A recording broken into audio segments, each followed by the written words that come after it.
एक खबर महाराष्ट्र की और है, और महाराष्ट्र की ये खबर बड़ी इंटरेस्टिंग इस लिहाज से कि वो तमाम जो छात्र तैयारी करते हैं आईएएस की परीक्षा के लिए और फिर वो आईएएस भी बनते हैं, आईएएस बनने से पहले उनकी वो जो ट्रेनिंग होती है, वो ट्रेनिंग लेने वाली एक महिला जो इस वक्त लगातार सुर्खियां बटोर रही हैं वो है पूजा खेड़कर। ये नाम आपके सामने भी आया होगा। इनके बारे में ये कहा जा रहा है कि ट्रेनिंग पीरियड के अंदर ही इनके नखरे जो हैं वो बड़े बड़े हैं, ऐसे हैं कि लोगों के पल्ले ही नहीं पड़ रहे। वो अभी से अपने कहाँ पर उनको घर दिया जाएगा, उन्हें क्या गाड़ी दी जाएगी, किस तरीके की सुख सुविधा होगी, उसे लेकर बेचैन हैं। लेकिन मज़े की बात तो ये है कि ये ओबीसी हैं या नहीं, इसे लेकर एक संशय है।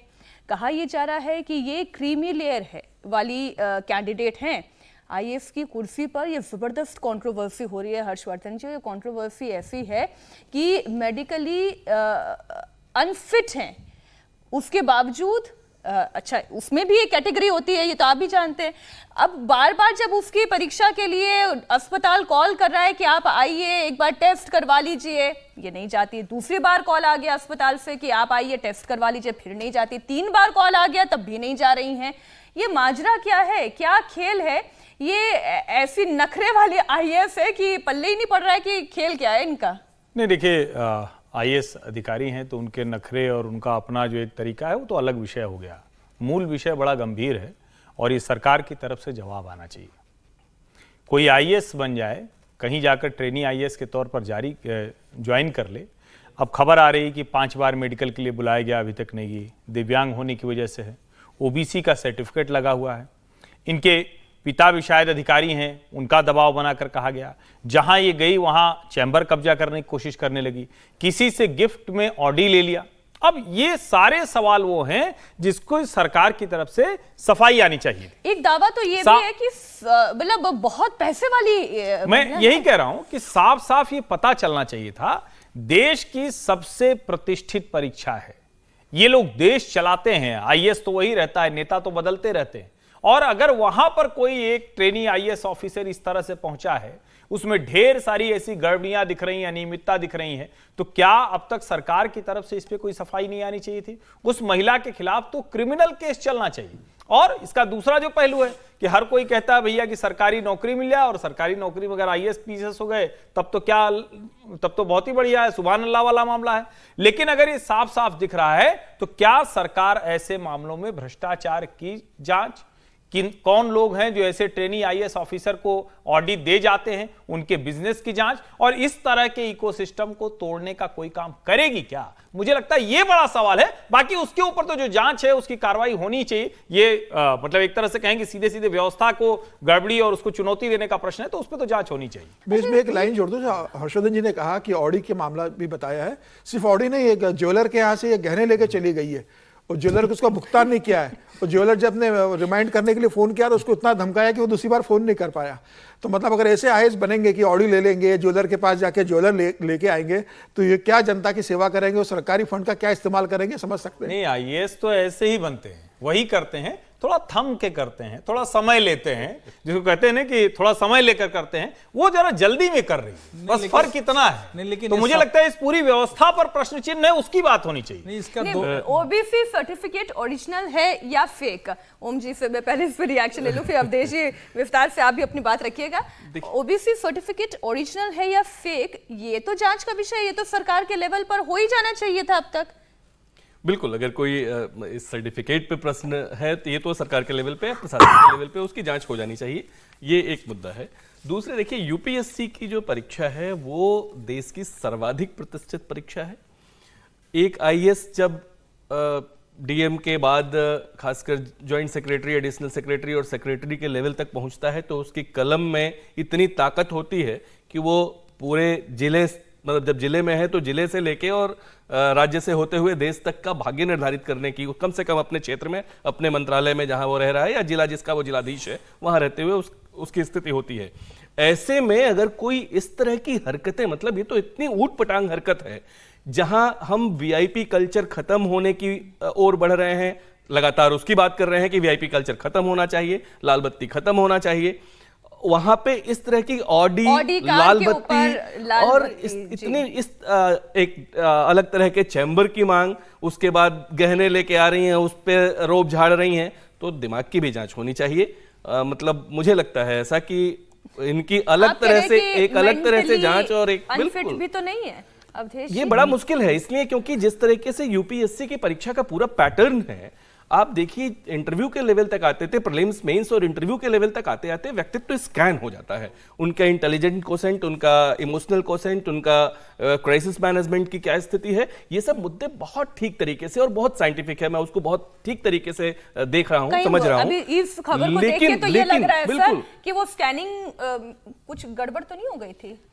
नहीं, ये अगर पूजा खांडेकर जो है, इनकी बातें पूरी तरह सच है, जो दिखाई खेड़कर सॉरी, तो वो दिखाई दे रही है, तो निश्चित रूप से कहीं न कहीं चाहे जितना हम प्रशंसा करें, सिलेक्शन से लेकर ट्रेनिंग में दोष है कि आप उसके माइंड को चेंज नहीं कर सकें। कि आप अगर एक लोक सेवक हैं, पब्लिक सर्वेंट हैं, तो पब्लिक सर्वेंट के रूप में क्या भूमिका है। लेकिन पहले हल्के नोट से शुरू करूंगा कि भाई एक लड़की अगर वो सपना देख के आई है कि जरा वीआईपी बनेंगे, हमारे पास एक कारें होंगी, हम जहां जाएंगे लाल बत्ती हमको मिलेगी, है जिस दुकान में जाएंगे वो रौब रहेगा, डर से हमको गहने दे देगा, तो उसके सपने के मामले में हम लोग सब बाधा बन रहे हैं। और पुणे के कलेक्टर साहब ने उसके विरुद्ध इतना लंबा चौड़ा पत्र लिखा कि सरकार को उसका ट्रांसफर कर देना पड़ रहा है। और ट्रांसफर वासिम जिले में असिस्टेंट कलेक्टर बन के आई है और वहां भी उनका अपना एक डिमांड चल रहा है। लेकिन हमारे देश में देखिए एक बहुत बड़ी बहस रही है, वो उसको मैं यहां करना चाहूंगा। आजादी के समय ही जब भी हमारे देश की आजादी मिल रही थी तो इस पर बहस शुरू हुई कि क्या सिविल सर्वेंट की वही स्थिति हमारे आजाद भारत में होनी चाहिए। राम मनोहर लोहिया से लेकर एक बड़े पक्ष थे कि सिविल सर्वेंट का एक पोस्ट खत्म करना चाहिए और हमारे देश में डिस्ट्रिक्ट वगैरह जो एडमिनिस्ट्रेटिव हैं उन सब पर पुनर्विचार होना चाहिए। लेकिन उस समय की परिस्थितियां अलग थी, वल्लभ भाई पटेल जी ने हस्तक्षेप किया था और संजोग से उसमें रिफॉर्म जो हुए वो उस रूप में नहीं हुआ, आज तक वो चालू है। राजीव गांधी ने अपने शासनकाल में जब एक बार बोल दिया था कि हर कलेक्टर अपने जिले में तानाशाह होता है, तो पूरे आईएएस अफसर की लॉबी उनके खिलाफ हो गई थी और आईएएस की लॉबी ने उनके साथ बहुत असहयोग किया था। और यह स्थिति है भारत में। और जो इससे पता चलता है कि हमारे बच्चे, हमारे लोग किस ढंग की मानसिकता में जाते हैं। नाम उसका पब्लिक सर्वेंट है, लेकिन वो पब्लिक मास्टर की भूमिका में होना चाहते हैं। और इनके बारे में तो खैर बहुत सारे कंट्रोवर्सी है। पर्सनल प्रॉपर्टी 16 करोड़ की है।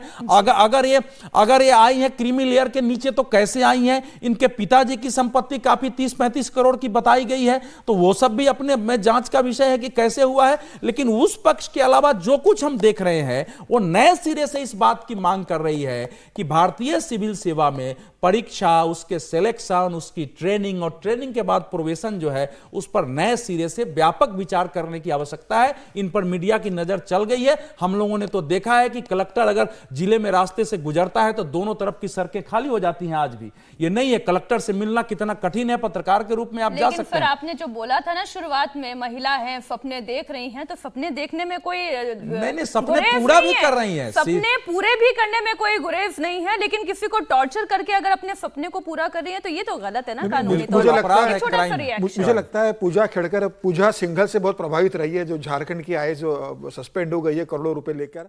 उसका जीवन भी इसी तरह से रहा है। तो लगता है एक पूजा दूसरे पूजा से प्रभावित होकर उन्होंने कैरियर के शुरुआत में ही इस तरह का व्यवहार शुरू कर दिया था। मुझे लग रहा है सरकार को जांच करना चाहिए। और सिर्फ पूजा खेड़कर का नहीं है, ऐसे कई ब्यूरोक्रेट्स है जो इस तरह का व्यवहार करते हैं। सबकी संपत्ति की जांच होना चाहिए, सबके व्यवहार की जांच होना चाहिए। पूजा खेड़कर का तो मामला सामने आ गया, कई ऐसे अधिकारी होंगे जिनका मामला सामने नहीं आता होगा मीडिया के अंदर, उनसे कई प्रताड़ित लोग रहते होंगे। तो सरकार को देखना चाहिए कि जो प्रशासनिक पद पर बैठे हुए जनता को न्याय दिलवाने के लिए, सरकारी योजनाओं को लागू करने के लिए वो कितने ईमानदार है और कितने अपने काम के प्रति समर्पित है, ये सरकार को जांच करवाना चाहिए। एक खबर और एक ध्यान में रहे कि पूजा सिंघल भी जेल में है, टॉपर थी अपनी बैच की, सब कहते थे सेक्रेटरी बनेगी, कमाल करेगी। तो हश्र वही होना है। पैसा आप कितना कमाइएगा जीवन में कभी तो रुक के तय कीजिए, क्योंकि किसी भी जगह पर पैसे का कोई आदि अंत नहीं है, ये आप समझिए। और अगर वो पैसा आपको जेल पहुंचा दे रहा है, वो पैसा आपको राष्ट्रीय टेलीविजन चैनल पर लोग लानत भेज रहे हैं आपके ऊपर, तो आपको शर्म आनी चाहिए। आईएएस बनकर यही करना है तो कुछ और काम कर लीजिए, वो ज्यादा अच्छा रहेगा। एक और खबर महाराष्ट्र से ही, मामला मिहिर शाह का। आपको बता दें कि जिस तरीके से हिट एंड रन का पूरा ये मामला आया, ये खबर लगातार सुर्खियों में रही। परिवार जो है लगातार ये डिमांड कर रहा है कि इनके भी घर पर बुलडोजर चलना चाहिए। उद्धव ठाकरे के बेटे आदित्य ठाकरे पीड़ित परिवार से मिलने के लिए भी पहुंचे। तस्वीरें लगातार अलग अलग सामने आ रही है और जो अब एक नई जानकारी निकल कर आई है वो ये कि मिहिर शाह ने अपनी एज में भी फ्रॉड किया है। बड़े बाप का बड़ा बेटा है, उसको भी पैसे का ही शायद वो रफूक रहा होगा, उसके सिर चढ़कर बोल रहा होगा, तो इसलिए उसको लगा होगा कि जुर्म करेगा और करके बच के बाहर निकल जाएगा। लेकिन कानून अपने तरीके से काम कर रहा है। अवधेश जी, मिहिर शाह को लेकर लगातार दबाव बनाया जा रहा है, हिट एंड रन का ये केस, लेकिन सवाल ये कि बचा कौन रहा है इसे? नहीं, उम्र 24 की जगह पता चल रहा है कि 27 उसने दिखाया, आईडी दिखाकर उसने शराब पिया है। दोस्तों की उम्र तो भाई हम 30 लोगों ने दिल्ली में, आप शायद उस समय नहीं थी, जेसिका लाल हत्याकांड में हम लोगों ने देखा था कि इसी उम्र के नौजवान ने क्या किया था। मतलब एक बियर बार में जाकर के और गोली मार दी थी।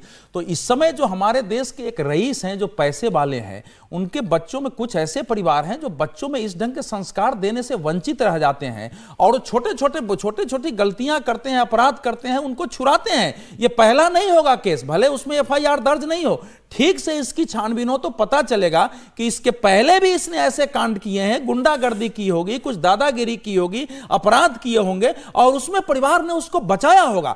तो वो जो एक पैम्पर्ड चाइल्ड हो जाता है कि जिसकी गलती को आप क्षमा करने जाते हैं या उसको बचाते हैं, वो धीरे धीरे इस अवस्था में पहुंचाता है कि स्वयं भी नष्ट होता है, परिवार को भी बर्बाद करता है। मिहिर शाह की कथा तो उसी दिशा में जाती हुई जा रही है कि एक रईस परिवार का एक बिगड़ैल नौजवान आज के सत्ता सिस्टम का, परिवार के द्वारा लाभ उठाकर उसके बचाने के कारण इस स्थिति में पहुंचा है।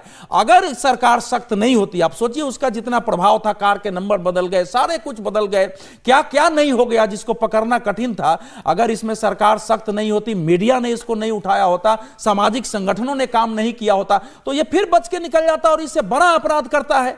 तो ये एक विषय जो है हमारे देश के नौजवानों के लिए भी सीख है। जैसे ये IAS अफसर के लिए हर्षवर्धन जी कह रहे थे कि हमारे देश की नई पीढ़ी के लिए भी सीख है कि आपके पास धन संपत्ति है, प्रभाव भी है, फिर भी आप कानून का पालन करते हुए इस देश के सभ्य नागरिक बनिए, अपना लक्ष्य बड़ा रखिए समाज और देश के प्रति, फिर आपकी ऐसी दुर्दशा नहीं होगी। लेकिन अगर नहीं रखते हैं तो फिर इस दुर्दशा के शिकार होंगे।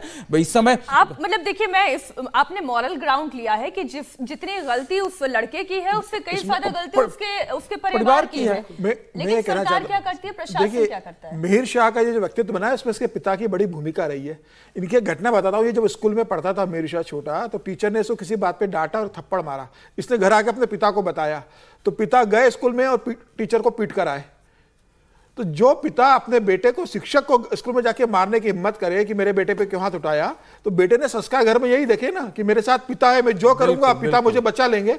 तो वो जो व्यवहार उसने पिता का देखा, तो यही व्यवहार उसका ये बना है कि वो आप जाके सरेआम कार चढ़ा के मार रहा है। उसको पता है कि मेरे पिता का राजनीतिक रसूख है, वो एक बड़ी राजनीतिक दल से जुड़े, मेरे पिता का बड़ा व्यवसाय है, पैसे वाले हैं, थानेदार पुलिस वाले पिता के पास आते हैं, तो सत्ता का रसूख और पैसों का खनक दोनों मिलकर मुझे बचा लेंगे। और ये जो पैसों का और सत्ता का हनक होता है वो बच्चे ऐसे ही पढ़ के निकलते हैं। मुझे लग रहा है कड़ी सजा मिलनी चाहिए, लेकिन अब कानून के अंदर हिट एंड रन में जो प्रावधान होगा उसी में सजा मिलेगी।